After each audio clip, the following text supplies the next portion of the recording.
Hetepu, Assalamu alaikum, Namaste, Haru Nefer. This is Kasank Maha Keperu with another video for you. And in this video, I want to share with you an article I found on Medical Express. It's called Researchers Find Breathing In Before Doing a Task Might Make You Better at Doing It. Now, before I go into this article, I want you to hit the like button below. And also, if this is your first time to my channel, welcome. You can hit the subscribe button to get notifications of when I upload more videos. And also, consider becoming a Patreon supporter. You can do so for as little as $1 or $5 per month, and you get access to exclusive videos. And lastly, I have some free ebooks that get into the esoteric, the metaphysical. The links are below, and you can download these free ebooks and start reading right away.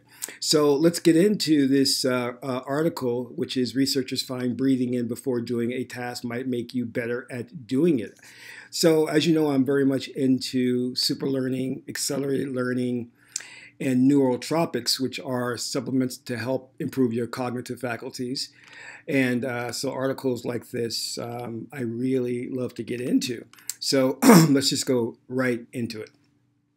A team of researchers at the Weizmann Institute of Science in Israel has found that people sometimes do better on tasks if they inhale first. Interesting.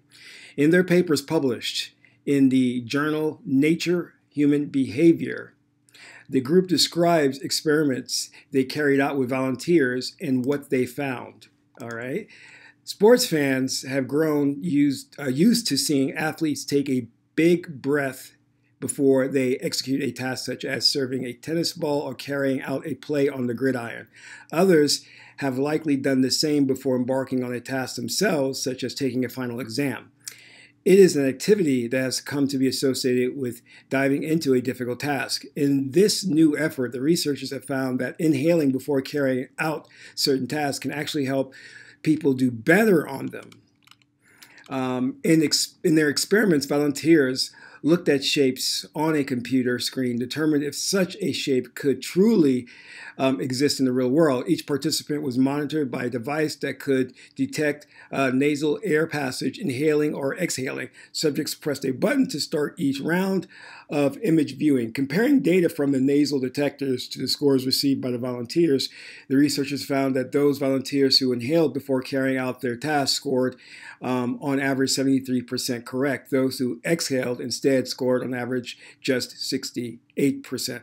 Now, this is interesting. I'm not going to go too much into the article. You can read it.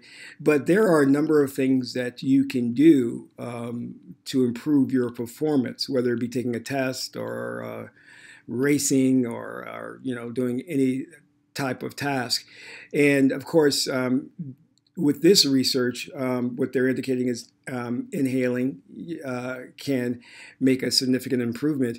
But we've also found things like visualizing yourself doing successful at the task, which is like, for example, if you're going to take a test, prior to taking the test, you visualize yourself really just acing the exam.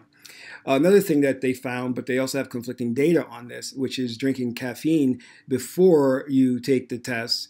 Now, some studies showed that there was a real improvement because the caffeine stimulates the brain.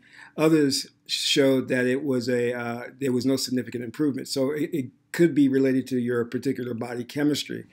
But I know that when we were doing some research into Michael Talbot's book, The Holographic Universe, he talks about how the visualization and the faith that you'll do well on a particular exam has a 3 to 6% improvement as versus not visualizing yourself acing the exam.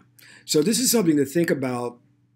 And you can put this in your arsenal when you're working toward accelerated learning or super learning. And I did a video previously on homeschooling, which included, techniques for accelerated learning, which is what we should be focused on, because the goal is to have us be the best versions of ourselves and to reach higher levels of consciousness, which means also getting to that Tahuti or thaw state. And one of the things, now that I think about it, that is a good technique that we use in the Kemetic culture is that we still the thought process. And this is the Tahuti technique, where you sit down and you try not to have any thoughts whatsoever.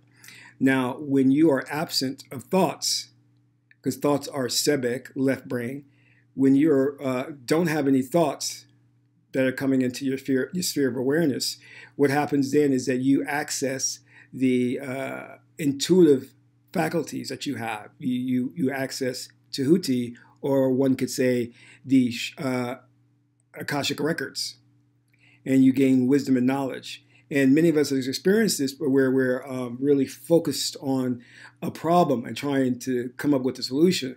However, the minute we stop thinking about the problem is when we have that moment of inspiration and the solution comes to us like that out of the blue. So that is the stilling of the mind and ridding yourself of thoughts when you have those aha moments and the answer comes to you. So I hope this article has helped you. As I said, use this technique of breathing in as one technique among many. Try it and see if it works for you. This is Kasank Maa Keparu, son of Ma'at and Tahuti. My aunt is the beautiful goddess Hedaru. And until my next broadcast, Amin Ra.